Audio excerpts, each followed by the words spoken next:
Hey, what is going on, crypto people? I got a quick question for you before I can get into the subject of today's video. Can anyone tell me? I was just thinking about this. I need to ask Raul Paul this. Maybe he can answer it. It's always been an interesting mystery for me.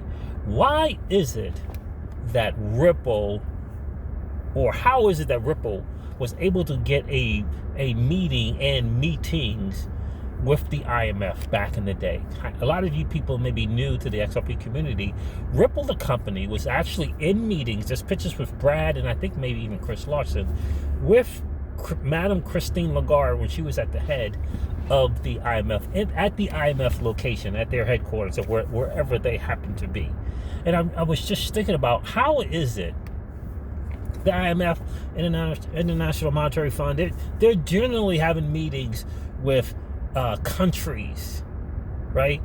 Small, medium countries. They're generally having meetings with emerging market territories, right? Why is the IMF, the International Monetary Fund, why are they meeting with a fintech company out of San Francisco?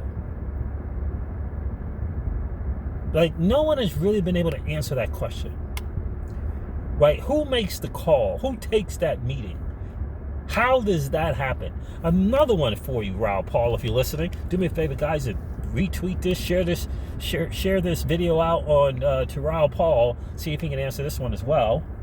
Why is it that the central bank or a meeting around with central bankers, with someone from the head of the Central Bank of Central Banks, which is the BIS, they have this meeting, right? This meeting happens to get videotaped. They have this meeting. Let's say they're meeting at Four Seasons somewhere in some place, in some ballroom. They have this meeting, right? And all these central bankers from all over the world are at this meeting, okay? Madame Lagarde, Christine Lagarde, at the time was the head of the IMF. She's at the meeting.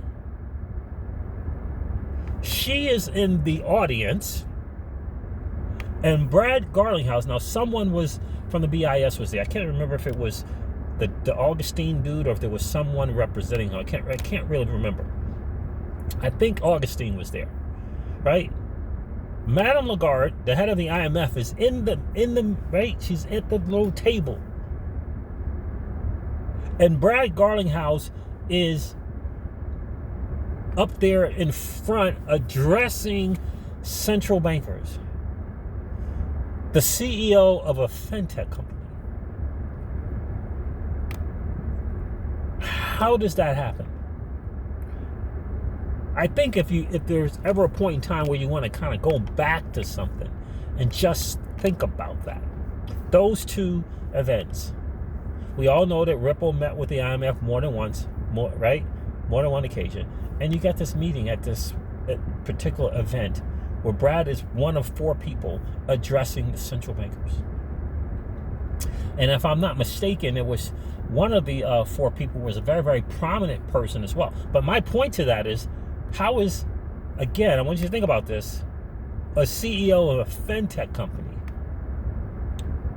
with its number one asset being a crypto, how is they getting that meeting?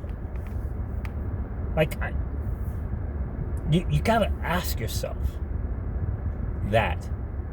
How are they able to get that meeting with all these central bankers from around the world?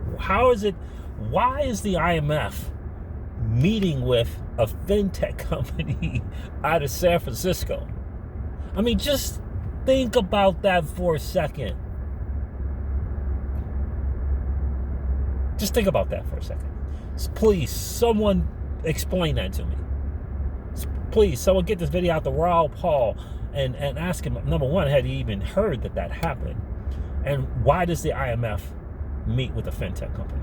Why does a fintech company get in the room with a bunch of central bankers and the head of the BIS, the Central Bank of Central Banks?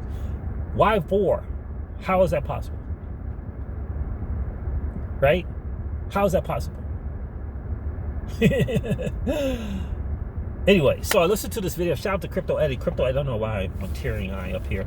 Crypto Eddie shared a video, and I watched the video because I did a video on this particular meet this morning with Pagal Soltani, who she is the head of payments at Ripple, head of payment products at Ripple. And I shared a little 18-second video where she talked about 18-second clip of the video where she talked about the SME market, the small medium enterprise market, is an $18 trillion market. 18 trillion. Well, so we all remember when Ripple put out that video talking about the SME market and how it was so well underserved. It was massively underserved. Ripple stepped in. Now, my thinking to that was, back then I was thinking, well, when you think about Chris Larson came from that space, right? He started something called Prosper. It was another. It was kind of like peer-to-peer lending. He started another peer-to-peer lending prior to that. He lived in that space, and so he knew the needs. And so my thing is, they knew the need, but the Ripple motto, right? I call it the blue ocean strategy, right? It's kind of two parts. One is, and we could come in with our technology and our fund of money and just destroy and disrupt and destroy other places, that companies, businesses that might be operating in a mile. They chose not to do that. They chose to support those people. The other thing that they did is they recognized something that I just think a lot of people just don't pay attention to, and that they understand that the we is greater than the me. Right? Those top 8, 9, 10 banks in the world, they think that the me is greater than the we. And they have constantly, take the 9,990 banks, they've constantly had their foot on the throat of those 9,990 banks, if you will. Ripple said, no, the we is greater than the me. We're going to help the 9,990 banks. We're going to disrupt the corresponding banking model, save these guys tremendous amounts of money, time, make it more efficient, make it accessible 24/7, and make it inexpensive. They're doing the same thing with the SMEs. They're disrupting the middlemen because the middlemen are not necessary. The middleman is just a cash flow, friction point for businesses. Don't need it. So Ripple says, we're gonna go serve the underserved and all these SMEs that in aggregate make up 17 trillion. We're going to help and we're going to serve them. Tell us about your needs. Because not only can they provide cross-border payments instantly, but they're saving them so much money because the cost of capital is so expensive for them. Right? So Ripple, the company, opened up a model to serve them. Okay, tell us about your needs. We're going to get down. We're going to sit down, take notes on what your needs are. We're going to address them. We're going to help you with them. And she mentioned a couple of things like liquidity, the ability to access capital, loans, being able to earn yield. She mentioned earning yield.